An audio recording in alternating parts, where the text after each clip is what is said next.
안녕하십니까. 오늘은 계시록 11장 성전 청량과 두 증인의 순교와 부활과 승천이라는 주제를 가지고 같이 알아보도록 하겠습니다. 이제 사도 요한과 지팡이와 같은 갈대. 여기서 이제 갈대라는 것은 성경에서 세 가지 의미가 나와요. 문맥에 따라서 우리가 다르게 봐야 돼요. 여기서 갈대로 청량한다는 것은 자의 의미를 얘기합니다. 잣대, 자의. 고대 근동에서는 이 자를 갈대를 가지고 자로 사용을 했어요. 갈대. 그래서 지팡이와 같은 갈대, 그 말은 지팡이와 같은 잣대를 가지고 이렇게 이해를 해야 됩니다. 이게 흔들리는 갈대 이걸 얘기하는 거 아니에요. 마태 11장 6절에 보면 세례요한에 대해서 얘기하기를 너희가 광야에서 무엇을 보러 나갔더냐?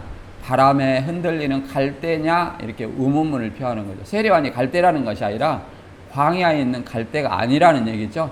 갈대. 여기서는 흔들리는 갈대를 얘기하는 거예요. 흔들리는. 그 다음에 또 열왕기상 18장 21절인가 보면 또 왕상 18장 21절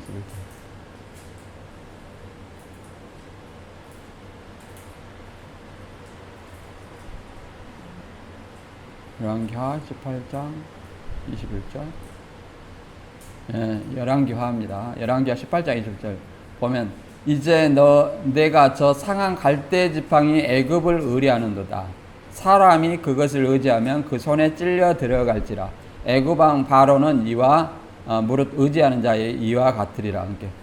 갈대를 그러잖아요. 갈대는 지팡이 역할을 하지 못해요. 근데 지팡이로서 의지한다는 거예요. 그러니까 지팡이를 갈대를 지팡이로 이렇게 삼아서 짚고 가면 결국은 그 갈대가 부러져서 갈대 지팡이를 의지하는 그를 해야 한다. 요거는 비유죠. 근데 누구를 의지하는? 애굽왕 바로가 이렇게 같다는 거죠. 애굽왕 바로를 의지하면 그 사람은 반드시 애굽왕 바로에게 해를 당한다. 그런 얘기예요. 갈대 지팡이를 의지하면 갈대 지팡이에 찔려 들어가듯이 애굽왕 바로를 의지하는 사람은 바로 그렇게 된다. 이런 세 가지 의미가 있어요. 그래서 여기서 지팡이와 같은 갈대는 잣대의 의미다. 자의. 그 다음에 두 증인과 두 감람나무, 두 촛대는 두 증인을 이제 이만희 씨와 홍종요라고 얘기합니다. 이만희 씨와 홍종요.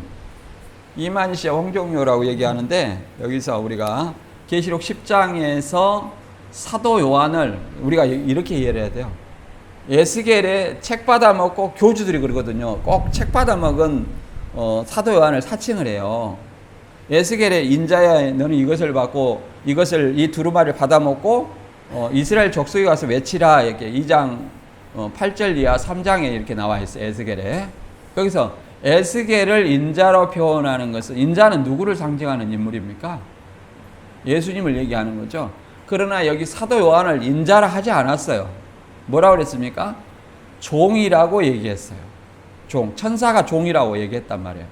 그리고 종이고 선지자고 증인이라고 그랬어요. 그래서 사도 요한이 책을 받아먹고 전파하는 것은 종의 사명이고 선지자의 사명이고 증인의 사명이라 또는 교회의 사명이라 이렇게 말할 수 있는 겁니다. 여기서 두 증인은 두 사람만 의미한다 그게 아니라 증인을 대표하는 두 사람을 얘기하는 거예요. 증인의 총체를 이렇게 둘로 표현하는 거예요. 증인의 총체를. 오늘날 누가 증인이에요? 그리스도인들이 증인이에요. 이단들은 이것을 문자적으로 보기 때문에 두 증인하니까 두 사람을 이렇게 모방을 해가지고 누구와 나는 두 증인이다 이렇게 얘기를 하는 거죠. 언젠가 신천지에 나온 사람이 대구에서 올라와고 과천에서 우리가 두 증인이다 이렇게 얘기를 하잖아요. 그렇게 한다 해서 두 증인이 되는 것이 아니고 예수 그리스도 복음을 증거하는 사람이 두 증인이에요. 그리고 홍종열 씨와 이만희 씨가 두 증인이라고 얘기를 했는데 홍정일치는 2012년 7월 달에 노안으로 별세를 하셨어요. 그러니까 증인이 없는 거죠. 이제 두 증인 중에 한 증인이 없는 거예요. 그러면 성경이 바꿔집니까? 안 바꿔지죠. 이런 것들이 모순으로 드러날 수 있고요. 두 증인을 두 감람나무, 두 촛대 얘기를 해요. 감람나무라는 것은 올리브 나무를 얘기하는 거죠. 올리브 나무에서 나는 것이 뭐예요? 올리브 기름이죠. 우리가 마태 25장 열처녀 비유에서 기름을 준비하라고 그랬죠. 기름은 무슨 기름이냐? 올리브 기름이에요. 그러면 기름 파는 자들은 누구겠어요? 두 감람나무, 두 올리브 나무로 기록된 이런 자들을 얘기를 하겠죠.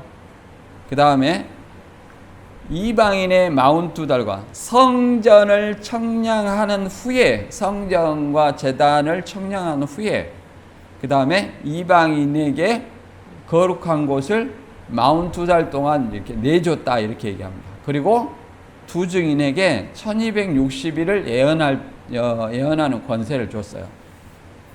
그래서 이 성전 청량이라는 것은 뭘로 청량하냐? 말씀과 지팡이로, 말씀과 잣대로 청량을 하죠. 그러니까 말씀을 신천지는 80년 3월 14일 날 받았어요. 그러니까 3월 14일 날 청량을 시작하고, 그 다음에 그 후에 그때부터 이방인의 42달이 시작되고 1260일을 시작되면 84년 3월 14일이 안 나와요. 그러니까 이것도 모순이라 말할 수 있고, 그 다음에 이 두 증인이 짐승과 싸워서 짐승이 이기고, 짐승이 이겼다는 것을 뭘 의미하냐면 성도의 순교를 얘기합니다. 순교, 죽음을 얘기해요. 짐승이 육적으로는 이겼지만, 육적으로 이긴다는 것은 죽였다는 거예요. 박해에서 죽였다. 또 두 증인의 순교는 뭐예요? 하나님의 입장에서는 승리자, 이긴 자예요. 순교기 때문에 하나님의 말씀과 예수의 계명을 지키다가, 하나님의 계명과 예수의 믿음을 지키다가 죽었기 때문에 이긴 자라고 말할 수 있어요. 승리자. 그 다음에 순교하고 3일 반 후에 부활.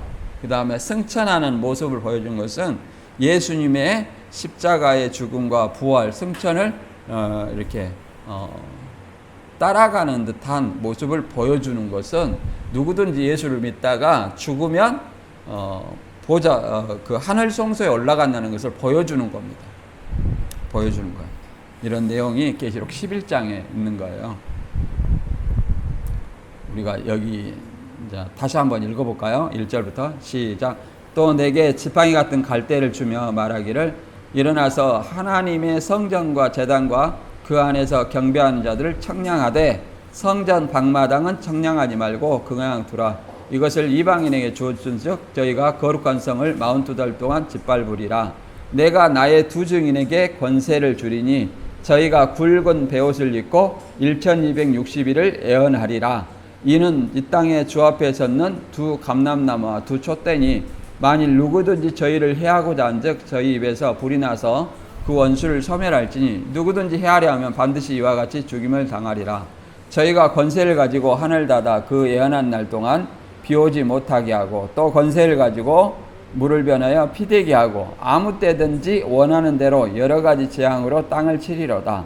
저희가 그 증거를 마칠 때에 무적에로부터 올라오는 짐승이 저희로 더불어 전쟁을 일으켜 저희를 이기고 저희를 죽일 터인즉 저희 시체가 큰 성길에 있으리니 그 성은 영적으로 하면 소돔이라고도 하고 애굽이라고도 하나 곧 저희 주께서 십자가에 못 박히신 곳이니라. 백성들과 족속과 방언과 나라 중에서 사람들이 그 시체를 사흘 반 동안 목도하며 무덤에 장사하지 못하게 하더라. 3일 반 후에 이 두 선지자가 땅에 거하는 자들을 괴롭게 한 고로 땅에 거하는 자들이 저희의 죽음을 즐거워하고 기뻐하여 서로 예물을 보내리라 하더라. 3일 반 후에 하나님께로부터 생기가 저희 속에 들어가매 저희가 발로 일어서니 구경하는 자들이 크게 두려워하더라.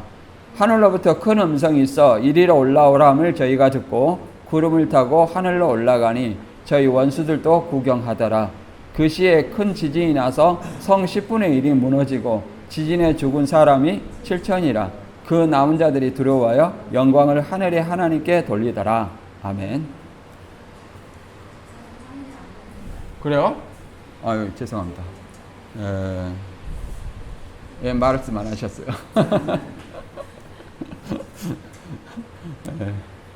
저 잘 따라서 읽으시길래 잘 보인갑다 그런 생각했는데 죄송합니다.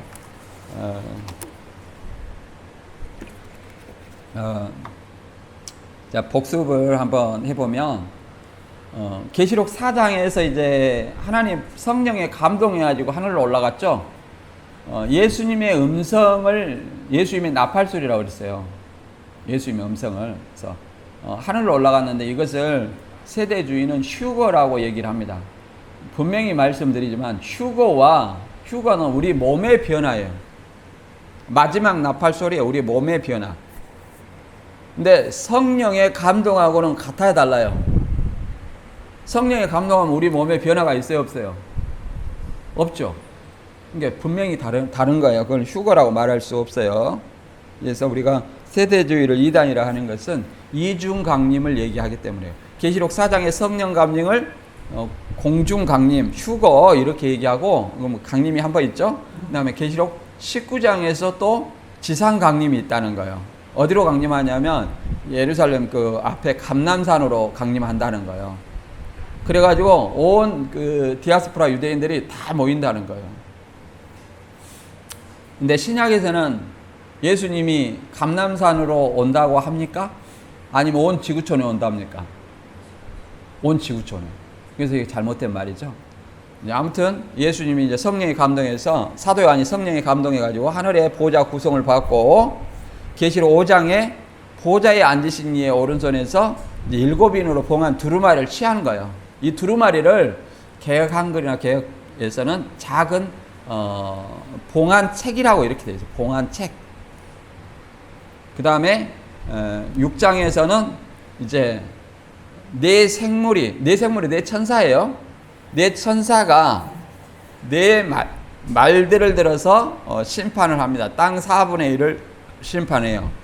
이제 여기서 문제가 되는 것은 이제 백마간 예수님이냐 아니면 적그리스도냐 이렇게 얘기하는데 저는 둘 다 아니라고 얘기합니다. 왜 그러냐면은 어린 양은 인을 떼니까 네 생물이 나와서 명령을 하죠. 이 네 말들에게.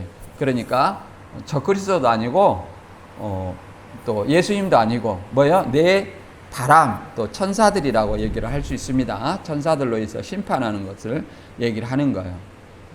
그리고 이것을 다시 해달별이 어두워지고 떨어지는 곳으로, 해달별이 어두워지고 떨어지니까 이제 여기에 사는 사람들이 왕과 임금들과 뭐 부자들과 장군들 각 종과 자주자가 굴과 산 바위 틈에 숨어서 하나님과 어린 양의 진노에서 우리를 가리우라 얘기하죠. 그것은 뭘 얘기하냐면 이들이 범죄한 사람들이다. 왜 그러냐? 아담이 선악과를 따먹고 나서 나무 뒤에 숨었어요, 안 숨었어요? 숨었죠. 이들이 범죄한 백성이라는, 범죄한 사람들이라는 것을 알 수 있고요. 그 다음에 이 어린 양의 심판이라는 걸 알 수 있어요. 그 다음에 7장에서는 이제 어린 양의 심판에서 구원받을 자가 누군가를 알려주기 위해서 이 삽입한상 또는 삽입계시라고 얘기를 합니다. 시간의 순서로 보지 않아요. 시간의 순서로 보지 않고 환상의 순서로 보는 거죠. 시간의 순서가 아니라 뭐예요? 환상. 지금 환상계시잖아요. 환상계시죠. 예수님이 천사를 통해서 지금 환상을 보여주고 있는 거예요. 누구한테? 사도 요한한테. 그래서 환상의 순서, 환상계시 또는 이런 시간의 순서로 보는 건 아니냐. 이게 삽입계시, 삽입환상이라 이렇게 얘기할 수 있습니다.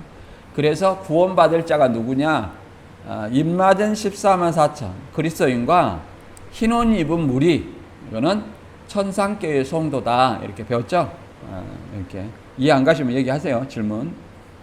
그 다음에 다시 이제 6장에서 6째 인을 뗐으니까 다음에 7째 인을 떼죠.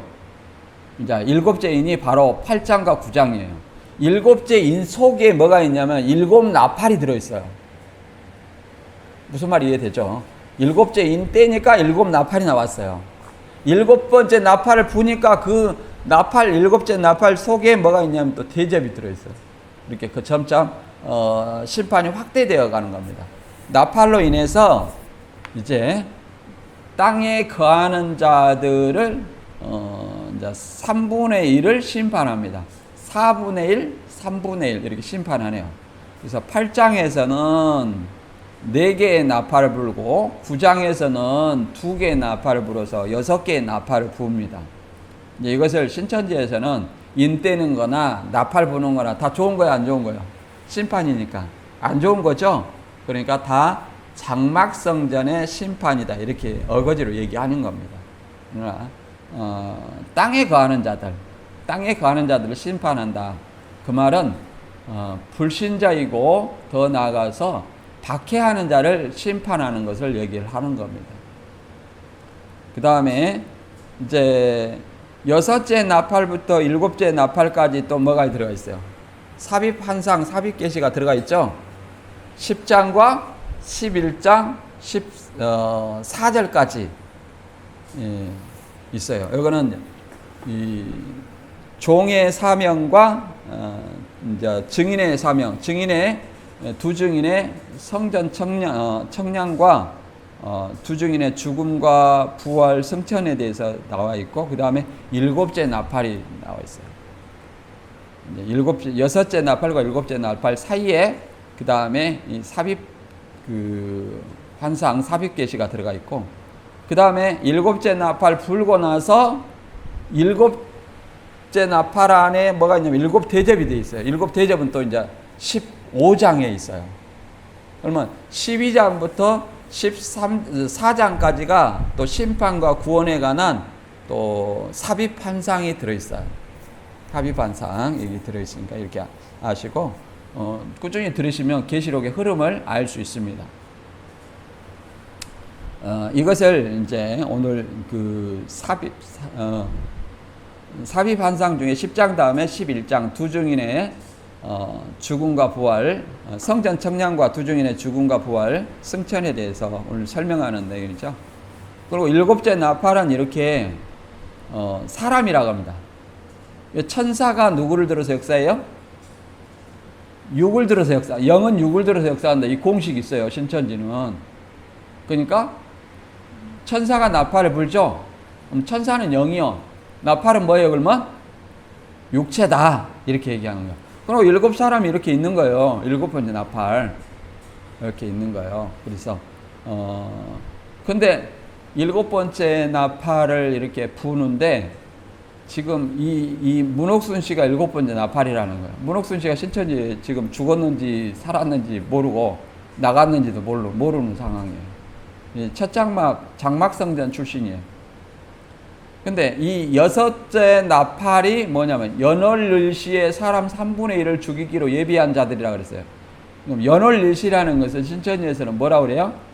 81년 9월 20일 14시 목사 임직식을 얘기한다고 합니다. 목사 임직식.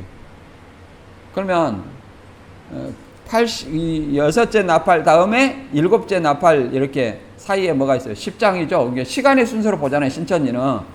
그러면 6째 나팔 다음에 뭘 받아 먹어야 돼요? 책을 받아 먹어야 되죠?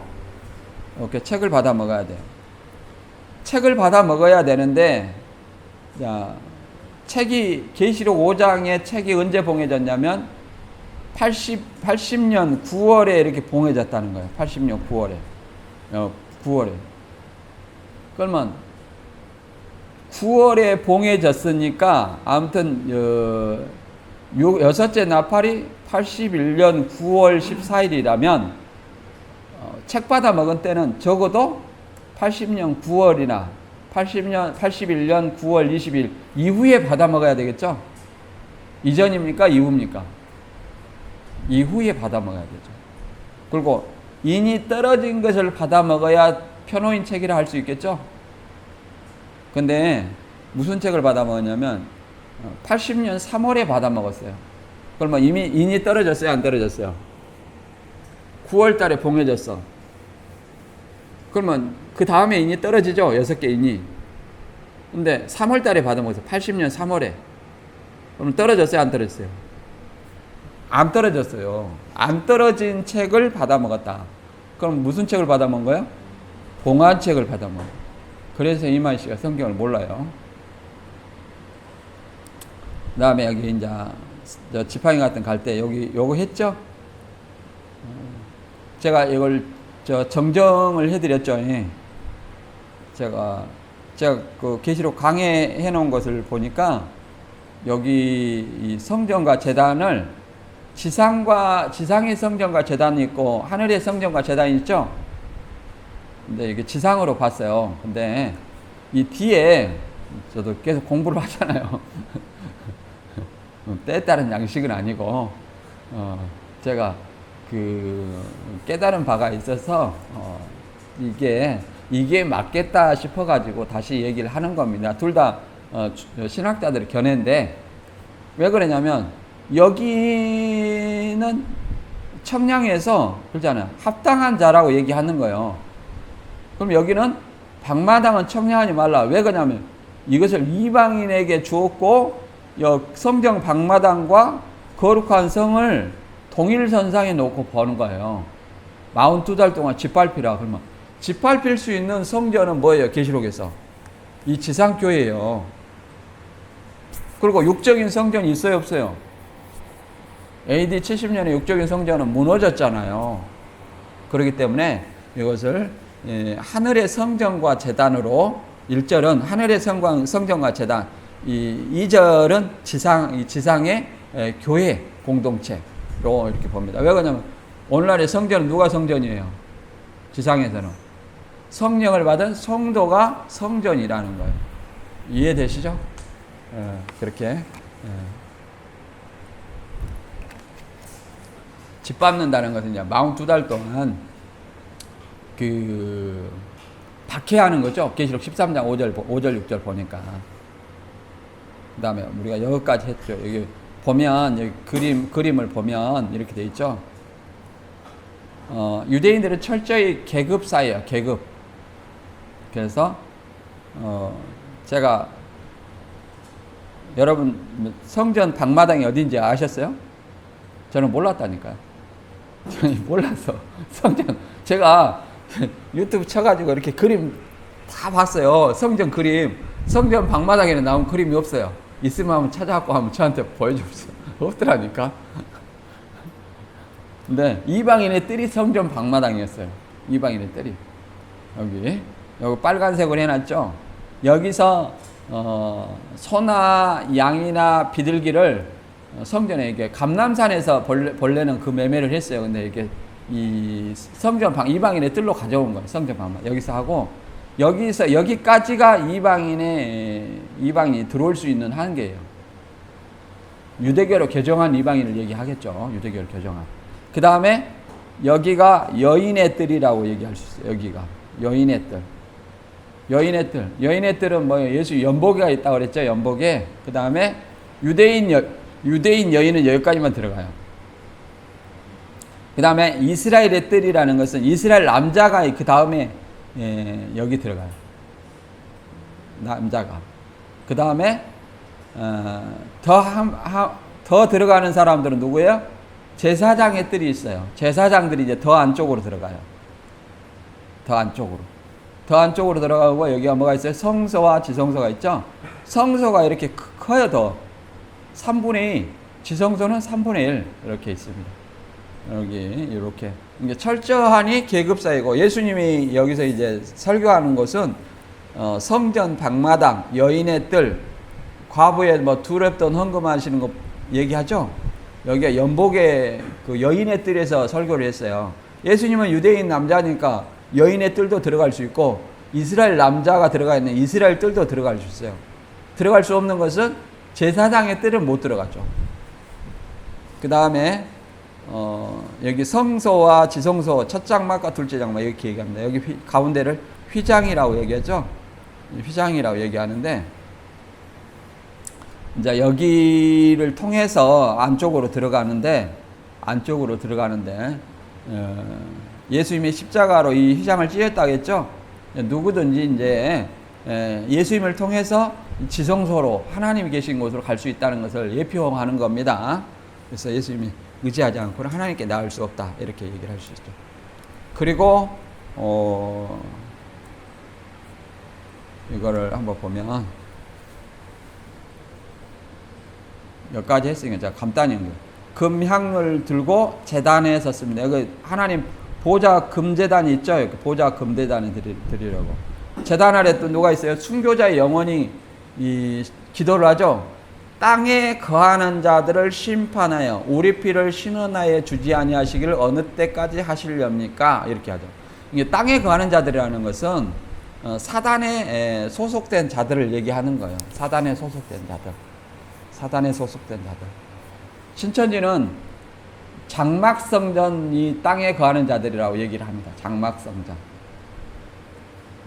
그리고 1차적으로 예루살렘 성전이 뭐 이렇게 이방에 칼날에 죽임을 당하고 AD 70년에 모든 이방에 사로잡혀 가는 사람들도 있었고 이렇게 하는 때가 있었습니다. 그래서 멸망을 당하고 로마 AD 70년 로마 디도 장군에 의해서 멸망을 당했고 예루살렘 성전이 무너진 것은 예루살렘 성전에 각종 그 보석으로 꾸며놨다는 거예요. 꾸며놨다는 거예요. 그래서 그 보석을 탈취하기 위해서는 성전을 무너뜨려야 돼요? 안 무너뜨려야 돼요? 무너뜨려야 되죠. 그 돌 하나 무게가 400톤이나 된다며. 그래갖고 디도 장군이 나중에 가서 무너뜨리지 말려고 하려고 가다 보니까 거의 다 무너뜨리고 하나만 남았다고 얘기하죠. 통곡의 벽이라고 하는. 그 성전을 4개의 종파가 차지하고 있어요. 4개 종파가.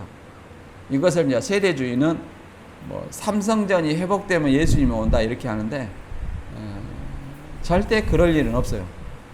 영적인 성전에서 다시 육적인 성전으로 돌아갈 수 있어요, 없어요? 없죠. 그 다음에 이제 여기서부터 하겠습니다. 시간이 많으니까. 두 증인의 1260일 동안 예언하는 권세. 내가 나의 두 증인에게 권세를 주리니 저희가 굵은 베옷을 입고 1260일을 예언하리라. 이는 이 땅에 주 앞에 섰는 두 감람나무와 두 촛대니 만일 누구든지 저희를 해하고자 한즉 저희 앞에서 불이 나와 저희 그 원수를 소멸할지 누구든지 해하려면 반드시 이와 같이 죽임을 당하리라. 저희가 권세를 가지고 하늘 닫아 그 예언할 동안 비 오지 못하게 하고 또 권세를 가지고 물을 변하여 피되게 하고 아무 때든지 원하는 대로 여러 가지 재앙으로 땅을 치르려다 이렇게 얘기를 해요. 여기서 두 증인, 왜 해필이는 두 증인이냐? 예수님도 전도 보낼 때 뭐 했어요? 둘씩 보냈어. 그러니까 여호와 증인이 전도할 때 둘씩 가. 그러죠? 성경을 안다고. 근데 신명기에 보면 이런 말이 있어요. 19장 15절에 사람의 모든 악에 관하여 또한 모든 죄에 관하여 한 증인으로만 정할 것이 아니요 두 증인의 입으로나 또는 세 증인의 입으로 그 사건을 활정할 것이며 이렇게 얘기를 합니다. 그래서 항상 예수님을 십자가에 달리기 위해서 산헤드린 공회에서 재판할 때도 두 증인을 이렇게 세웠어요. 두 증인을. 그래서 이 두 증인이 굉장히, 두 증인은 뭘 의미하냐면 모든 사건의 최종 확정하는 어떤 것이고, 그 다음에 여기서 두 증인은 뭘 의미하느냐? 말 그대로 예수님의 두 증인이죠. 예수님의 두 증인은 누구를 얘기합니까?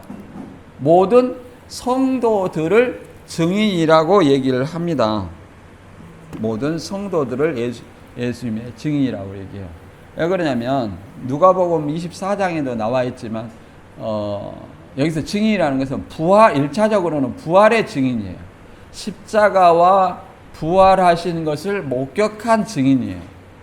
이것이 또한 사도행전 1장 보면 사도의 자격의 요건으로 들어가요. 마띠아를 뽑을 때 뭘 하냐면 그 모든 일의 증인 중에 한 사람을 마띠아를 뽑은 거예요. 그래서 이렇게 얘기를 합니다. 사도행전 1장 8절에도 오직 성령이 너희에게 임하시면 너희가 권능을 받고 예루살렘과 온 유대와 사마리아 땅끝까지 이르러 내 증인이 되리라. 누가 증인이에요? 예수 그리스도를 전하는 그리스도인들이 증인이라는 거예요. 그래서 두 증인은 대표를 얘기하는 겁니다. 대표. 그래서 이 두 증인을 또 뭐라고 말하냐면 두 선지자라고 얘기해요. 11장 10절에 보면 이 두 선지자가 땅에 거하는 자들을 괴롭게 한 거로 땅에 거하는 자들이 저희 죽음을 즐거워하고 기뻐하여 서로 예물을 보내리라 하더라. 그게 땅에 거하는 자들은 누구를 얘기하는 겁니까? 땅에 거하는 자들은 믿는 자들의 원수죠. 박해자, 우상 숭배하는 자, 불신자들을 얘기하는 거예요. 그래서 사람들을 얘기하는 겁니다. 그래서 나팔 부는 것도 누구를 심판하는 거예요? 땅에 거하는 자들을 심판하는 거예요. 이 돈 선지자도 누구를 괴롭게 해요? 땅에 거하는 자들, 그 불신자들을 얘기하는 겁니다. 그들을 돌이키는 역할을 하는 거죠. 두 선지자. 근데 이 두 선지자가 죽었어요. 죽었기 때문에 서로 즐거워하여 예물을 보낸다 이렇게 얘기를 합니다. 이게 이제 이만희와 홍정일 씨가 이 말대로 하면은 죽어야 돼요. 죽어야 되는데 죽어가지고 사람들에게 구경거리가 돼요. 그런데 그런 적이 없어요. 그리고 여기서 이제 이게 두 감람나무 있죠? 여기 스가랴에 이런 그림이 있어요. 두 감람나무 사이에 촛대가 뭐예요? 등대예요. 등대. 이걸 얘기하니까 또 성소에 있는 등대를 얘기를 하더라고요. 성소에 있는 등대와 여기서 말하는 등대는 의미가 달라요. 분명히 다릅니다. 성소에 있는 등대는 그 앞을 밝히는 어떤 성소, 지성소를 이렇게 하지만 예수님의 그 말 그대로 예루살렘이 그러잖아요. 예루살렘이 무너짐으로 말미암아 성소, 지성소가 있어요, 없어요? 없잖아요. 이제 우리가 성전이잖아요. 성령을 받은 우리가 성전이에요. 근데 여기서 두 감람 사이에 두 촛대는 다른 의미가 있어요. 교회라고 하죠. 촛대는 뭐라고 그랬어요? 교회의 사명을 얘기하는 겁니다. 1차적으로. 근데 이 두 감람나무에 대해서 얘기하는데 스가랴에서 두 감람나무는 뭘 얘기하냐면 여기서 계시록 2장 5절에 보면 촛대에 대해서 이렇게 말합니다. 계시록 1장 20절에는 일곱 촛대는 일곱 교회니라 그러죠. 촛대는 뭐라고요? 교회. 2장 5절에 어디서 떨어졌는지를 생각하고 회개하여 처음 행위를 가지라. 만일 그리하지 아니하고 회개하지 아니하면 내가 내게 가서 내 촛대를 그 자리에서 옮기리라. 교회의 사명을 옮겨본다는 것은 사실은 이 촛대가 몇 개예요? 7개죠. 일곱 영은 계시록 7영은 성령의 완전함을 얘기하는 거예요. 이제 성령을 옮겨서 교회의 사명을 하지 못하게 하겠다 그런 의미입니다. 촛대는 뭐라고요? 교회인데 성령이 함께하는 교회의 사명을 얘기한다. 이렇게 이해를 할 수 있어요. 스가랴의 그 두 감람나무에 대해서 이제 내가 그들에게 물어 가로되 등대 좌우에 두 감람나무는 무슨 뜻입니까? 그러니까 이는 기름 발리운 자 둘이니 온 세상의 주 앞에 섰다가 모셔서는 자니라. 스가랴에서 이제 두 감람나무는 뭐냐면 사실은 대제사장 여호수아와 총독 스룹바벨을 얘기하는 거예요. 그러면 여기서 대제사장 여호수아 총독 스룹바벨은 어떤 존재입니까? 바벨론 포로 갔다가 페르시아가 바벨론을 멸망을 시켰죠. 페르시아 왕 고레스를 통해서 고레스가 이제 키루스죠. 키루스에게 하나님이 그 감동을 시켜가지고 유대인들을 귀환시켜라고 이렇게 명령을 내립니다. 그래서 고레스 칙령으로 인해서 유대인들이 귀환을 해요. 1차, 2차, 3차. 스룹바벨, 느헤미야, 에스라 이렇게 통해서 귀환을 해요. 그래갖고 하는 일이 뭐예요? 성전을 재건하라. 성전 재건을 위해서 이렇게 귀환시킵니다. 그래서 바벨론으로 인해서 무너진 솔로몬 성전이 다시 수룹바벨 그 총독의 기한으로 세워진 성전으로 이 성전을 뭐라고 말하냐면 수룹바벨 성전이라고도 말합니다. 수룹바벨 성전. 이 성전도 또 로마 폼페이우스에서 또 무너지죠. BC 90년경인가 뭐 이렇게 무너집니다. 그래 누구에 의해서 세워지냐면 또 헤롯에 의해서 세워지죠. 그래서 삼성전을 헤롯 성전이라고도 말하기도 하죠. 아무튼 여기는 대제사장 여호수아 총독 스룹바벨을 두 감람나무, 이것을 계시록에서 두 증인, 두 감람나무, 두 촛대라고 얘기를 하는 겁니다. 그리고 이제 또 왜 그러냐면 두 증인이 그러잖아요. 뭘 이야기하냐면 권세를 가지고 하늘을 나다 그 예언할 동안 비 오지 못하게 하고, 이건 누구를 연상하게 하냐면 실제로 엘리야 때 이런 일이 있었죠. 엘리야 때 왕상 17장 1절에 길르앗에 우거하는 자 중에 디셉 사람 엘리야가 아합에게 고하되 나의 성기는 이스라엘 하나님 여호와의 사심을 가리켜 맹세하노니 내 말이 없으면 수년 동안 우로가 있지 아니하려 하니. 그렇죠. 그래서 엘리야의 어떤 그 기도로 인해서 3년 6개월 동안 비가 오지 않았다, 이렇게 얘기해요. 엘리야를 연상하는 인물이다. 두 중 이제 한 인물은 누구를 연상해요? 엘리야를 연상하고, 또 뭘 얘기하냐면 또 권세를 가지고 물을 변하여 뭐 되게 하고 피 되게 하고, 그렇죠. 물을 피로 변하게 하는 사람이 또 누가 있죠? 모세가 있어요. 모세가 출애굽기 7장 보면 모세와 아론이 여호와의 명하신 대로 행하고 바로와 그 시내의 목정에서 지팡이를 들어 하수를 치니 그 물이 다 피로 변하고, 이렇게 얘기를 합니다. 그래서 이것을 뭐라고 얘기하냐면 모세와 엘리야의 사명, 모세와 엘리야를 상징하는 그 사명을 받아서 심판하는 거예요. 1260일 동안 예언해서 그 증거를 받아들이지 아니한 자는 심판이고 받아들인 자는 뭐예요? 이제 복이 축복이겠죠. 이런 어떤 사명을 할 것을 얘기를 하는 것입니다. 물론 다른 견해도 있어요. 근데 결국은 이 두 증인을 뭐라고 그래요? 두 선지자. 예수님의 삼중직조 있죠? 예수님의 삼중직이 뭐예요? 왕, 제사장, 선지자. 우리도 이런 삼중직이 있다는 거예요. 우리도 너희는 택하신 족속이 왕 같은 제사장이라. 왕, 제사장. 여기는 또 선지자라고 하잖아요. 선지자. 우리도 삼중직이 있다. 이렇게 하시면 되겠고요. 정리를 해보면 두 증인은 예수님의 증인이고 삼중직으로 왕, 제사장, 선지자가 있습니다. 그리고 두 증인을 얘기하는 것은 왜 둘러냐면 두 증인이 말하는 사건의 확정을 하는 거죠. 그 말은 사건의 진실성을 얘기하는 겁니다. 진실성. 제자들도 2명씩 파송했죠. 요한과 증인의 선지자적 사명 있죠. 요한과 증인의 선지자적 사명, 또 종의 사명 또는 교회의 사명, 이렇게 말하기도 합니다. 신천지는 이만희 씨와 홍종효 씨를 두 증인이라고 하는데, 홍종효 씨가 신천지 나가니까 유다라고 얘기했어요. 저는 신천지에 있을 때 이거 이해 안 가더라고요. 아니 왜 갈대지팡이라고 흔들리는 유다와 같은 존재라고 하는데 두 증인이라 할까? 그러면 홍종효 씨한테 기름 사면 신천지 갈 수 있어요, 없어요?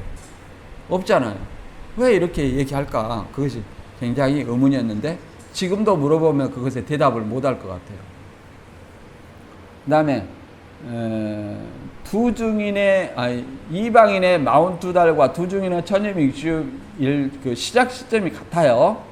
같다. 근데 두 증인은 굵은 베옷을 입고 1260일 예언한다는 것은 구약 시대에 예언자들이 입던 옷으로 회개나 애곡을 상징할 때, 이제 슬픔을 상징할 때 굵은 베옷을 입고 죄를 뿌리고 와서 회개하는 어떤 이런 모습을 가끔 볼 수 있죠. 그 다음에 두 증인을 두 촛대로 모세와 엘리야의 권세를 행하는 것처럼 이렇게 묘사를 했죠. 신천지는 이게 두 증인이 회개시키는 말씀 이렇게 하는데 1260일을 하다가 중단되었다고 얘기를 합니다. 중단되었다. 근데 성경에 계시록 11장에 중단되었다는 말이 있어요, 없어요?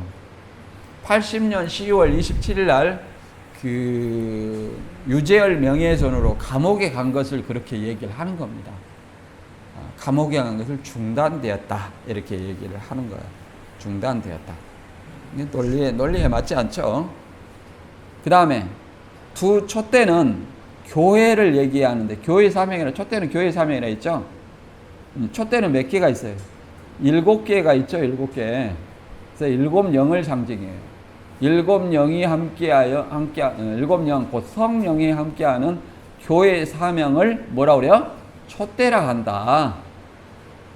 교회는 에클레시아로 부르심을 받은 자들의 모임이라고 얘기합니다. 모임. 성도들이 뭐예요? 교회예요. 그 다음에 두 증인의 이적은 엘리야와 모세의 이적을 반영한 것이고요. 그 사역을 상징합니다.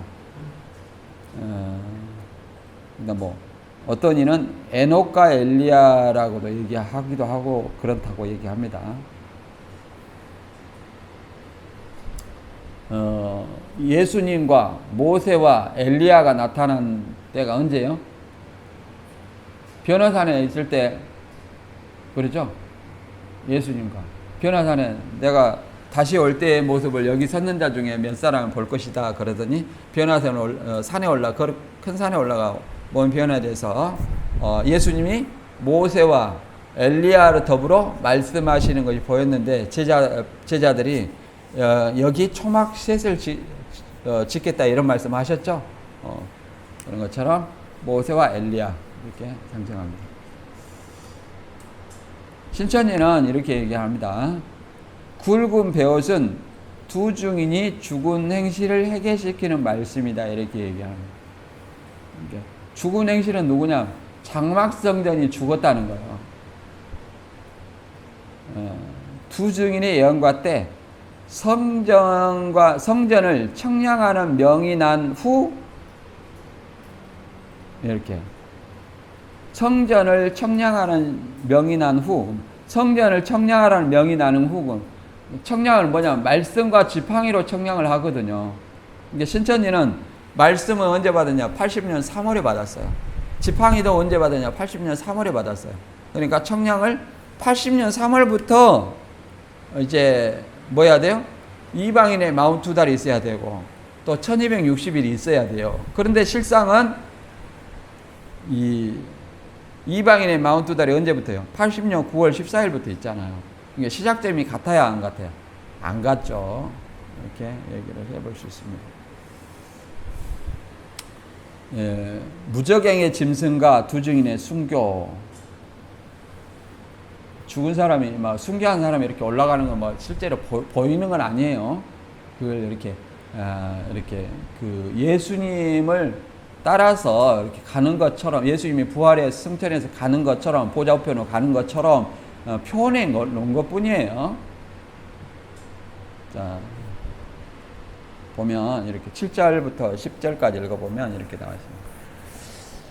저희가 그 증거를 마칠 때 무적행으로부터 올라오는 짐승이 저희로 더불어 전쟁을 일으켜 저희를 이기고 저희를 죽일 터인즉 저희 시체가 큰 성길이 있으니 그 성은 영적으로 하면 소돔이라고도 하고 애굽이라고도 하니 곧 저희 주께서 십자가에 못 박히신 곳이니라. 백성들과 족속과 방언과 나라 중에서 사람들이 그 시체를 살 반 동안 목도하며 무덤에 장사하지 못하게 하리로다. 이 두 선지자가 땅에 거하는 자들을 괴롭게 한 거로 땅에 거하는 자들이 저희 죽음을 즐거워하고 기뻐하여 서로 예물을 보내리라 하더라. 여기서도 뭐예요? 땅에 거하는 자들 있죠? 땅에 거하는 자들이 있습니다. 땅에 거하는 자들은 장막성전이라는 거예요. 그럼 이것을 문자적으로 생각을 해보세요. 두 증인이 증거를 마칠 때, 그러니까 여기서 애언의 증거를 마칠 때예요. 그러니까 3년 반을 정확히 마쳤다는 거예요. 1260일을. 근데 신천지는 이만희 씨가 80년 10월 27일 날 감옥에 들어가니까 이걸 합리화하기 위해서 1260일 증거하다가 사명을 중단당했다. 이렇게 얘기하는 거예요. 요즘에는 또 어떻게 말을 바꿨냐면 우리가 이제 자꾸 반론하잖아요. 왜 증거를 마쳤다 했는데 1260일 마쳤다 했는데 중단했다 하냐. 중단했다 하냐. 이렇게 반론하잖아요. 우리가. 그러니까 또 뭐라 하냐면 이만희가 또 즉흥적으로 애언과 증거는 다릅니다. 다른 걸 알아야 돼요. 예언과 증거를 그러면 우리는 어떻게 해야 됩니까? 또 이렇게 해야 돼. 예언 1260일 예언이 중단되었다는 말이 어디 있느냐? 일단 이러고 물어봐야 돼. 또 물어봐야 되고, 두 번째는 예언과 증거가 뭐 다르다고 하니, 그 다음에 두 번째, 저희가 그 증거를 마칠 때 마쳤다는 거예요. 두 증인이 1260일은 언제부터 언제까지냐? 80년 9월부터면 84년 3월 14일까지다. 그러면 이 두 증인의 증거가 마칠 때, 시작할 때는 언제고 마칠 때라는 건 시작할 때가 있었다는 거 아니에요. 시작할 때는 언제였고 마칠 때는 언제냐? 이거는 또 어디냐? 실상을 내놔봐라. 내놓겠어요? 못 내놓겠어요? 절대 못 내놓습니다. 그러잖아요. 이제 즉흥적으로 언제 중단했냐? 이 계시록 11장에 중단한 적이 있냐 없냐? 그러니까 증거와 예언은 다릅니다. 얘기를 했지만 그 다음에 증거의 시작점과 끝이 어디냐? 예언의 중단했다는 말이 어디냐? 이렇게 물어보면 대답하겠어요? 못하겠어요? 절대 못하죠. 그리고 성전을 청량한 후에 이방인의 42달과 두 증인의 1260일이라면 그렇잖아요. 80년 3월 14일부터 이방인의 42달이 시작돼야 돼요. 두 증인도 그때 시작돼야 돼요. 근데 그것이 아니잖아요. 그 다음에 또 하는 같이 여기서 이제 저희가 이제 이만희 씨와 홍종효 씨예요. 짐승이 저희로 더불어 전쟁을, 여기서 짐승은 누구라냐? 오평호 씨라는 거예요. 여기 죽는 것은 이만희 씨와 홍종효 씨가 감옥 가는 것을 얘기해요. 명예훼손으로. 허위사실 명예훼손으로 감옥 간 것이 죽었다고 얘기하는 거예요. 근데 어떻게 얘기를 하냐면 이만희 씨가 실제 이런 사건도 없어요. 소설이에요, 소설. 소설을 우리가 반론하려 하니까 얼마나 진짜 어처구니 없는 얘기입니까?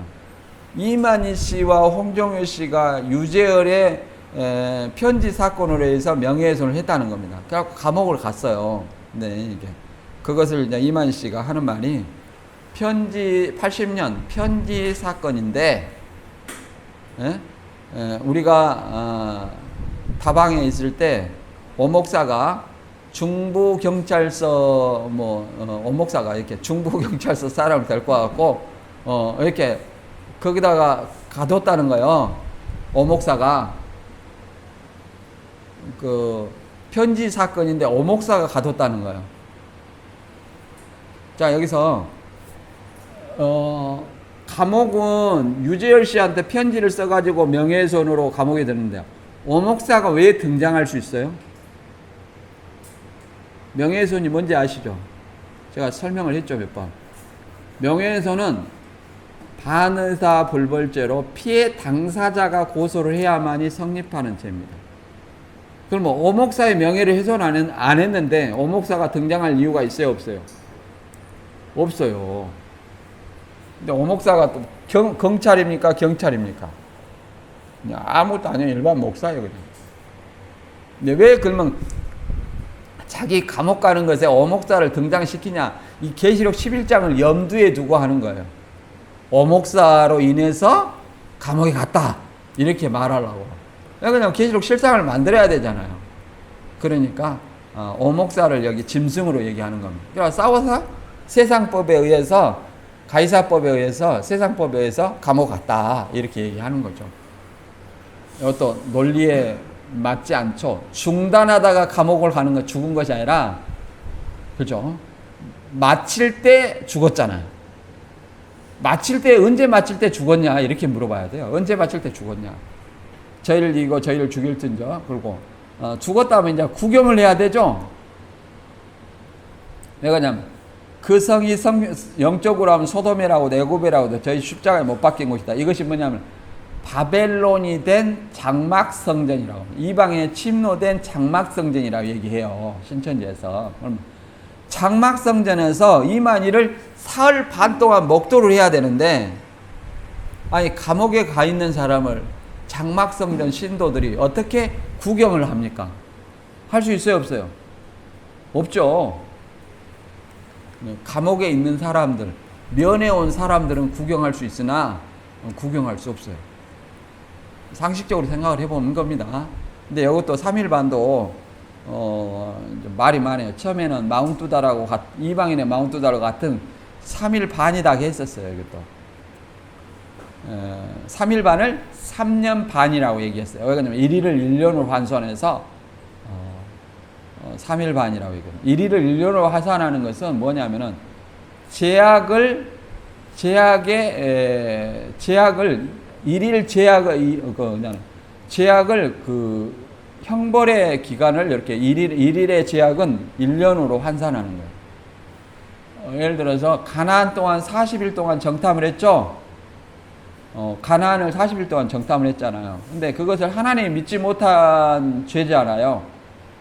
우리는 감히 그들과 대적할 수 없다.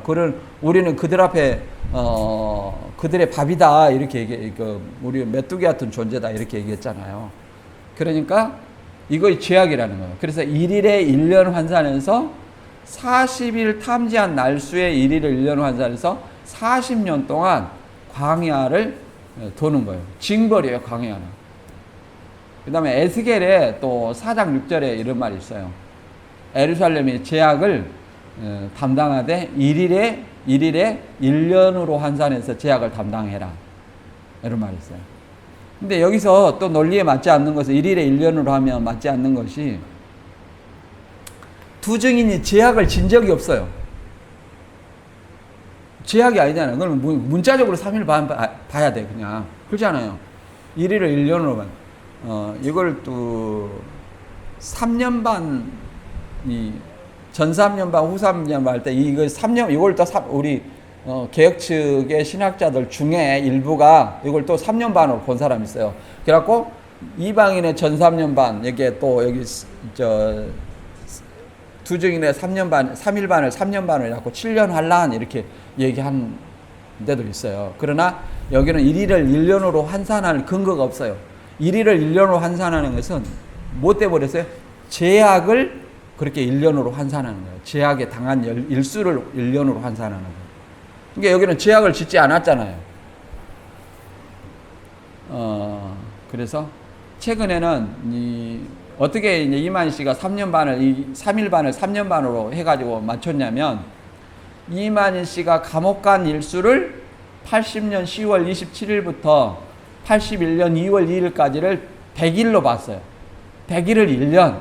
그 다음에 집행유예로 2년 반을 받고 나왔어요. 그러면 1일을 100일을 1년으로 보면은 집행유예 2년 반 플러스하면 3년 반이죠? 3년 반으로 왔어요. 저도 나와서 80년 10월 27일부터 81년 2월 2일까지 이렇게 숫자를 쉬어봤어요. 휴대폰 보니까 옛날 달력이 다 나와요, 안 나와요? 나오죠. 일일이 쉬어봤어. 이게 98일이야, 98일. 이게 100일이 아니잖아요. 자기들 논리가 깨진 거야. 이걸 또 반론하겠죠? 야, 100일이 아닌데 뭐 1년이나 하냐. 98일이다. 그냥 3일 반이야. 그럼 그냥 3일 반 뭐라고? 그냥 3일 반 동안 설교를 안 했어. 이렇게 얘기하는 거. 언제부터냐 이 말이에요. 그러니까 81년 2월 2일 출감하고 나서 3일 반 동안 설교를 안 했다는 거예요. 3일 반 동안. 그러면 이제 우리는 어떻게 돼요? 그럼 감옥 가 있을 때는 뭐냐? 설교했냐? 그 다음에 집행유예 기간 동안 설교했냐? 이렇게 또 물어봐요. 이게 소설 갖고 이렇게 하려니까 모순이 얼마나 많은지 몰라요. 요런 일이 있습니다. 그리고 요거 좀 이해를 되시죠? 되시고. 여기서 짐승이라는 것은 666 짐승을 얘기하는 거예요. 666 짐승. 666 짐승을 얘기하는 겁니다. 그 다음에 여기서 짐승을 어디 얘기하냐면 계시록 13장에 보면 666 짐승은 제가 도미티안 황제라고 그랬죠. 도미티안 황제는 누구를 상징해요? 적그리스도를 상징한다고 그랬죠. 땅에서 올라온 짐승은요, 거짓 선지자라고 했는데 황제 숭배를 집행하는 제사장이라고 그랬죠. 당시에 제사장을 그러면 왜 거짓 선지자라고 했냐, 하나님이 아닌 존재를 하나님으로 믿게 하는 그 제사를 집행하는 존재이기 때문에 거짓 선지자라고 얘기한 것이다. 그러면 짐승과 거짓 선지자 존재가 상징하는 건 뭐예요? 많은 적그리스도와 거짓 선지자들을 상징하는 존재예요. 말세. 그래서 다시 한번 읽어보면 계시록 13장에 내가 보니 바다에서 한 짐승이 나오는데 뿔이 여리와 머리가 7이라 그 뿔에는 10왕관이 있고 그 머리대는 신성 모독하는 이름들이 있더라. 3절에 그의 머리 하나가 상하여 죽게 된 것 같더니 그 죽게 됐던 상처가 나오며 온 땅이 이상히 여겨 짐승을 따르고 이 7 머리 중에 하나, 여기는 이제 7 머리가 뭐예요? 조직이 바벨론이죠. 그 당시에 바벨론은 교회들은 어떻게 이해를 했냐면 바벨론으로 도미티안 황제 시대 바벨론 얘기하면 바벨론은 예루살렘 멸망시킨 나라죠. 그러니까 어떻게 이해를 했냐면 우리를 박해하는 로마 이렇게 이해를 한 거예요. 로마. 교인들은 그걸 다 이해를 했어요. 오늘날에는 어떻게 이해해야 할까요? 오늘날은 어떻게 이해하냐면 안 믿는 불신자 이렇게 이해를 하는 겁니다. 안 믿는 불신자 이렇게 얘기해요. 아무튼 로마의 7 황제를 얘기하는 거예요. 상징하는 거예요. 그 중에 하나, 도미티안 황제를 칼에 상하였다 살아난 짐승, 그리고 온 땅이 여겨 짐승을 따른다 이렇게 얘기를 한 거죠. 그 다음에 땅에 올라온 짐승이 권세를 받아 짐승의 우상에 생기를 주고 짐승의 우상으로 말하게 하고, 그러니까 이게 짐승의 우상으로 말하게 하니까 짐승이 있고 그 다음에 짐승의 형상이 있어요 없어요? 있죠. 있으니까 말하게 한다니까 복술이다, 거짓 목자다. 신천지는 거짓 목자라고 그래요. 근데 우상은 말하지 못합니다. 황제 숭배 그 신상이, 황제의 모형 신상이 말합니까 못합니까? 못하죠. 그러면 여기서 말한다는 건 뭘 의미할까요? 제사장이 황제의 명을 전하잖아요. 그걸 얘기하는 거예요. 황제의 명을, 대신 명을 집행하는 존재잖아요, 제사장이. 그래서 그 말을 얘기하는 겁니다. 그 다음에 또 짐승의 우상에게 경배하지 아니한 자는 몇이든지 다 죽이게 하더라. 경배라는 것은 프로스케네오로 누구에게만 해당되는 말이에요? 하나님에게만 해당되는 말이에요. 하나님에게만 해당되는 말이에요. 근데 하나님이 아닌 존재가 경배하게 하는 거니까, 짐승의 우상에 경배하게 한다는 것은 그렇죠, 뭐예요? 적그리스도를 상징하는 존재다, 이렇게 말할 수 있습니다. 무적행의 짐승과 두 증인의 선교에서 이제 장사하지 못하게 한다, 그 말은 죽은 자에 대한 모독입니다. 우리나라와 이제 이스라엘의 그 매장 문화가 서로 다릅니다. 다르지만 결국에는 죽은 자를 매장하지 아니하면 죽은 자에 대한 모독으로 우리도 생각을 할 수 있죠. 그래서 우리나라도 명당이라는 자리를 찾아가지고 묻기도 하잖아요. 이스라엘은 우리하고 좀 다른 것은 우리는 3일장, 5일장 이렇게 하지만 이스라엘은 죽는 순간 바로 묻어야 돼요. 바로 안 묻으면 이걸 모독으로, 죽은 사람에 대한 모독으로 봐요. 그래서 이렇게 말합니다. 전도서 6장 3절. 그 몸이 매장되지 못하면 나는 이르기를 낙태된 자가 저보다 낫다 하노니, 이렇게 얘기합니다. 예수님도 십자가에 이렇게 그 로마 형벌을 받아서 장사하지 못하게 하는 것은 죽은 자에 대한 모독으로 여기는 겁니다. 왕상 21장 24절에 아방의 sak한 자라서 성읍에서 죽는 자는 개들이 먹고 들에서 죽은 자는 공중의 새가 먹으리라 하였느니라. 그러니까 죽은 자들에게 들에 어떤 새나 개 먹이로 주는 어떤 굉장히 죽은 자에 대한 모독적인 행위를 얘기하는 거죠. 그리고 이제 짐승을 따르는 땅과 두 선지자는 땅에 거하는 자들을 괴롭게 했죠. 땅에 거하는 자들. 그래서 순교자들도 이 땅에 거하는 자를 심판하게 하고 이 살아있는 선지자 종의 사명도 땅에 거하는 자들에게 뭘 전하는 거예요? 복음을 전하는 거예요. 복음을 전하는 거예요. 큰 소리에 불러 가로되 거룩하고 참된 대주제여 땅에 거하는 자들을 심판하여 우리 피를 신원하여 주지 아니하시고 어느 때까지 하시려니까. 땅에 거하는 자. 우리는 어디에 거하는 자예요? 우리는 땅에 안 거합니까? 우리는 어디요? 우리는 하늘의 시민권을 가진 자예요. 우리는 하늘의 시민권을 가진 자예요. 우리는 땅에 가는 자가 아니라 우리는 하늘의 시민권을 가진 자예요. 무슨 말인지 알겠죠? 네. 나도 땅에 거하는데? 이게 아니라 이게 박해받는 자, 불신자들을 상징한다. 그 다음에 죽임을 당한 어린 양의 생명책에 창세 이후로 농명지 못하고 이 땅에 사는 자들은 다 짐승에게 경배하리라. 어린 양의 생명책에 농명된 자들은 하늘의 시민권을 가진 자들로 얘기를 합니다. 그래서 이걸 생명책을 교족부다. 이만희 교족부하고 어린 양의 생명책은 분명히 달라요. 교회 교족부가 있긴 있어요. 그는 참고사항이죠. 교회 일원이 된 것을 이렇게 참고사항이지. 교족부가 생명책이다. 그런 성경 말씀은 없습니다. 예수님 제자들이 교족부 다지고 그러니까 우리는 이제 교회 공동체로서 일원이 된 것을 관리 차원에서 이렇게 하는 거죠.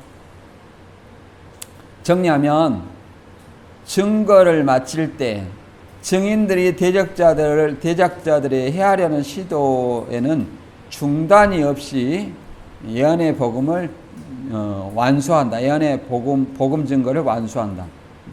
1260일 예언 증거예요. 예언 증거는 뭐냐? 복음이에요. 복음. 복음에는 심판과 구원의 사명이 있습니다. 왜 그러냐? 왜 복음이 심판과 구원의 사명이 있어요? 복음을 전했는데 안 들으면 심판이야. 들으면 구원이고.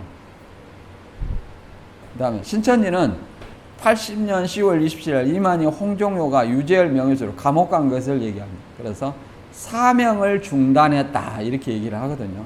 짐승은 무적에서 나오는 황충으로 묘사되고 그 다음에 7마리 10뿔 짐승 중에 칼에 상하였다 살아난 짐승을 얘기하고 이제 증인이 짐승과 싸워 이기지 못하여 죽는 것을 뭐라고 그래요? 순교라고 얘기하고 이것을 짐승이 이겼다 이렇게 얘기하죠. 여기서 큰 성을 뭐라고 말합니까? 큰 성을 소돔, 애굽, 그 다음에 주께서 십자가에 못 박힌 곳이라고 얘기하죠. 큰 성은 바벨론에 거하는 성을 얘기해요. 바벨론 성을 얘기하는 거예요. 바벨론 성. 그 당시에는 로마고 오늘날에는 세상을 얘기하죠. 영적으로는 하나님을 박해하는 도시 소돔과 애굽, 예루살렘을 상징한다 이렇게 얘기합니다. 신천지는 청지기 교육원이다. 또 청지기 교육원이 목사님들이 모여서 공부하는데 뭔 놈의 장막성전하고 뭔 상관이 있겠어요. 그 다음에 백성과 족속과 방언과 나라는 하나님을 대적하는 세상 권력을 상징한다 이렇게. 이게 모든 여기는 뭐냐면은 백성 족속 방언 나라라는 건 세상 모든 사람들을 얘기하는 거예요. 세상 모든 사람들. 그 다음에 시체를 장사하지 못하게 하는 것은 죽은 사람에게 수치와 모독을 주고자 하는 거죠. 수치와 모독을. 그 다음에 땅에 거하는 자들. 이제 이 두 증이 죽으니까 자기들 뜻대로 되었다 이렇게 생각을 해가지고 예수님이 죽어서 유대인들이 자기 뜻대로 됐다 이렇게 생각하는 것처럼 두 증인이 죽은 때도 그렇게 생각을 하겠죠. 그 다음에 땅에 거하는 자들은 하나님을 대적하고 핍박하는 이방인을 통칭한다. 이렇게 되어 있죠. 신천지는 장막성전을 상징해요. 그러니까 이게 뒤죽박죽이요. 이게 신천지는 뒤죽박죽이죠. 사흘 반 동안 짐승이 증인들의 시체를 못 오가고 멸시하는 기간. 그다음에 이스라엘 매장되지 못한 수치를 얘기를 하고요. 형벌의 기간입니다. 핍박받는 짧은 기간. 이렇게 얘기를 할 수 있습니다. 이만희 씨가 98일 수감하고 98일 수감해가지고 출감해서 81년 2월 2일 날 이렇게 출감했어요. 집행유예 2년 반 나오고요. 2020년도에는 104일간 살다가 나왔죠. 그 다음에 징역 3년에 집행유예 5년, 준법수강 80시간을 이렇게 명령 받았습니다. 그거는 뭘 실상이냐? 그거는 신천지 환란이래요. 바벨론 아직 못 이겼다. 이게 엉터리예요. 그거는 말도 안 되는 얘기고. 자, 여기까지 하고 다음에 이어서 하도록 하겠습니다. 무정의 짐승과 두 증인의 순교. 두 증인의 죽음은 신천지가 이렇게 얘기합니다. 죽게 받은 권세와 사명을 박탈당하는 거. 이렇게. 감옥 가니까 감옥 간 것을 이렇게 표현하는 거예요. 사명을 박탈당했다. 사명을 박탈당했다. 죽음은 예수님이 빌라도 법정에서 사형을 받듯이 무적행의 짐승 오평호 오목사에게 이용한 세상법에 의해서 죽음을 당했다. 그러니까 요거 이해가 안 가는 거예요. 오목사가 뭐 검사도 아니고 경찰도 아니고 오목사의 명예를 훼손한 것이 아닌데 왜 오목사에 의해서 감옥에 가냐 이 말이에요. 그러니까 신천지들도 이 명예훼손이라는 것을 좀 알아야 돼요. 명예훼손에 대해서 모르니까 이해를 못해요. 이해를. 제가 이거 설명하다가 머리 아파 죽을 뻔했네. 신천지 한 30몇 년 된 사람을 서울에서 만났어요. 이게 가짜다고 했죠. 유재열 명예훼손에 왜 오목사가 등장하냐. 오목사가 영향을 미쳤겠죠. 또 이런 거예요. 오목사가 영향을 미쳤겠죠. 아니 유재열 씨가 고소해가지고 들어간 거라니까. 명예훼손은 피해 당사자가 고소해야 들어갈 수 있는 거야. 고소 안 하면 안 들어가. 조사도 안 해. 그러니까 오목사가 거기에 영향을 미쳤겠죠. 상관이 없다니까. 도대체 이해가 안 가. 도대체 씨알이 안 먹혀요. 그래서 알았다. 가서 좀 네이버 지식인에다가 검색 좀 해봐라. 그래. 그때는 챗 GPT가 안 나왔었어요. 요새는 옛날에는 네이버 지식인에다 검색을 해보라 했는데 요새는 뭐라 그래요? 챗 GPT에다 검색해봐라 이렇게 물어봐요. 이렇게 얘기해야 됩니다. 유재열 명예훼손에 의해 이만희와 홍정효 씨가 감옥을 갔어요. 이게 성경과 관계 있어요 없어요? 아무 관계가 없습니다. 그래서 여기까지 하고 이 다음에 두 증인의 부활과 성취한 그 다음에 7번째 나팔 이렇게 이어서 할게요.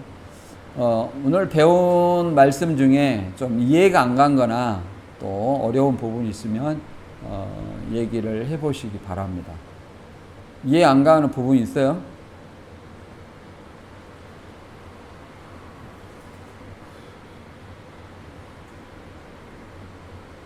이해 안 가는 부분 있어요? 없어요? 집에 가서 좀 성경책을 읽어 오셔야 이게 뭐 질문이 나오든지 땅에 가는 자들이 즐거워하여 죽음을 즐거워하여 기뻐하여 서로 예물을 보내. 나는 여기에 이해 안 갑니다. 뭐 예물을 보낼까? 뇌물 주는 거야? 서로 주고받고 하는 예물. 명절도 아닌데. 명절에는 서로 예물을 주고받잖아요. 근데 그 시상 영어에서는 그 예물을 서로 주고받는 말로 대화라고. 신천지에는 그렇죠. 신천지. 네, 그러니까 그렇게 표현을 해버리니까. 예.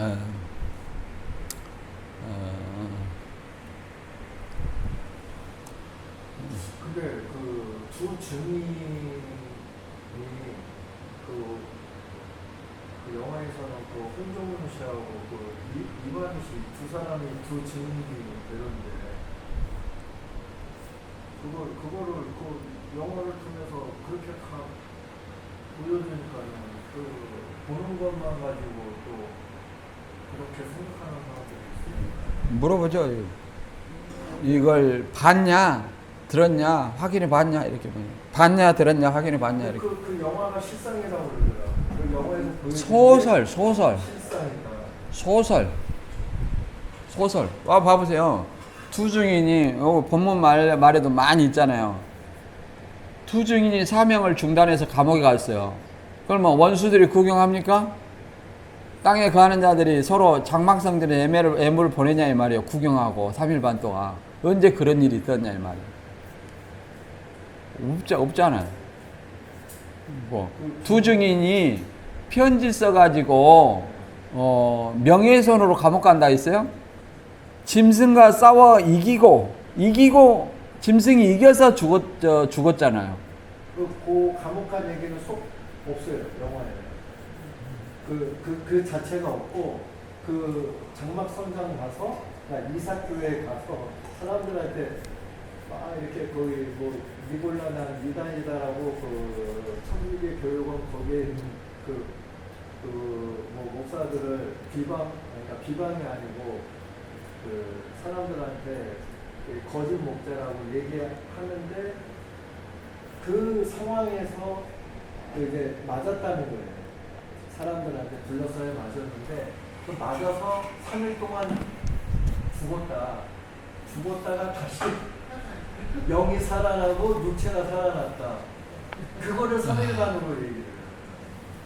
이제 그것도 이제 이렇게 상식적으로 생각해 보면, 목사 임직식에서 이제 두드려 맞았다는 거예요. 목사 임직식 81년 9월 20일 날. 여기가 지금 81년 9월 20일 날 얘기합니까? 아니잖아요. 네, 아니죠. 요거는 81년 뭐 이렇게 80년 10월 27일 날이나 81년 2월 2일 날 얘기하는 거잖아요. 81년이 아니라. 그러니까 안 맞는 얘기예요. 첫째는 안 맞는 얘기고, 그런 사건이 있었다면 이만희가 막 우리도 들었어요. 두드러 맞아가지고 이빨이 싹 나갔다는 거예요. 그래갖고 이빨이. 내가 밖에 나와갖고 처음에는 생각해볼 때가 이빨이 얼마나 맞으면 이 어금니까지 통째로 나갈 수 있어요. 그걸 보셨어요? 얼마나 이게 무하마다 알리가 때려도 이렇게 통째로 안 나가요. 통째로 나가면 어때요? 이게 살인미수요. 그죠? 보통 이게 뉴스에서 보면 이 앞니 몇 개 정도 빠져요. 앞니. 그죠? 앞니 몇 개 빠지잖아요. 앞니. 어금니까지 이렇게 쏙 빠졌다는 거예요. 이마씨가 전체 틀리거든요.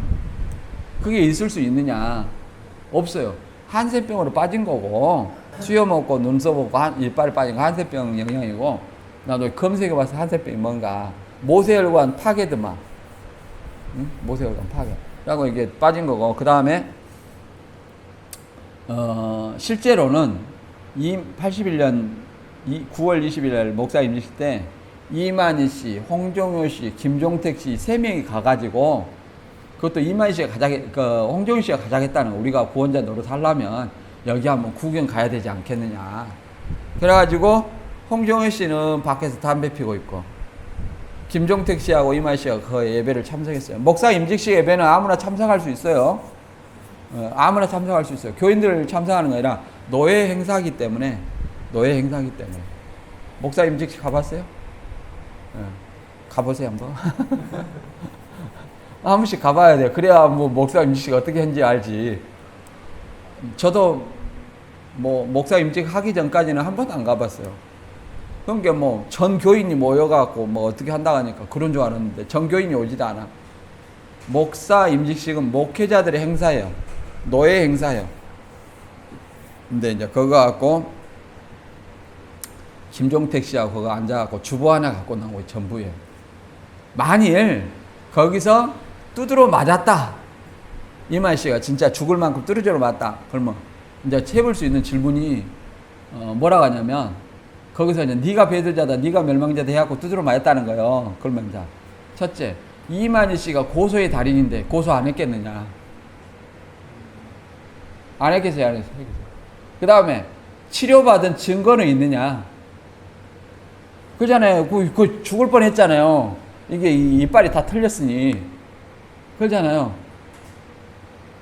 지금 그 다음에 이런 사건에 있어서 장막성전은 네가 예배에 깽판을 치는 거잖아요. 목사 임직 예배를 깽판을 치는 거잖아요. 와갖고 예배를 임직식 예배를 드리고 있는데 네가 배도자다, 네가 멸망자다 이렇게 했다는 걸 쳐봐요.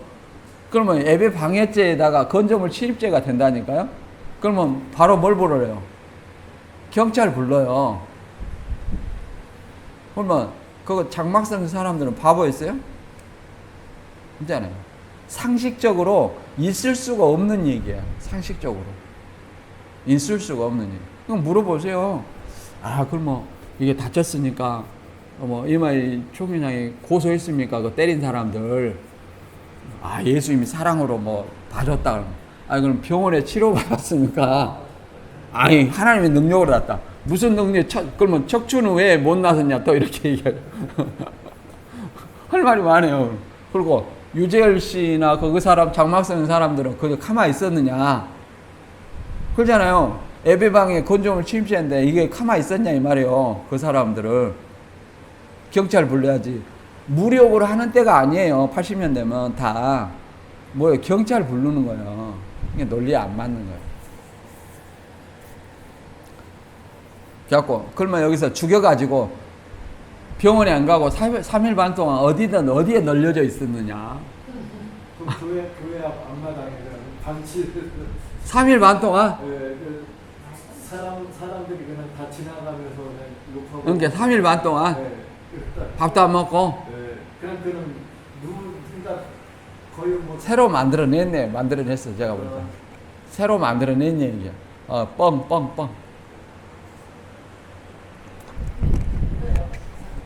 그 사람들은 믿죠. 네. 왜 그러냐면 말씀이 맞잖아요. 그러니까 이렇게 이루어졌다고 하려고 하니까 그렇게 말을 만들어내는 거예요.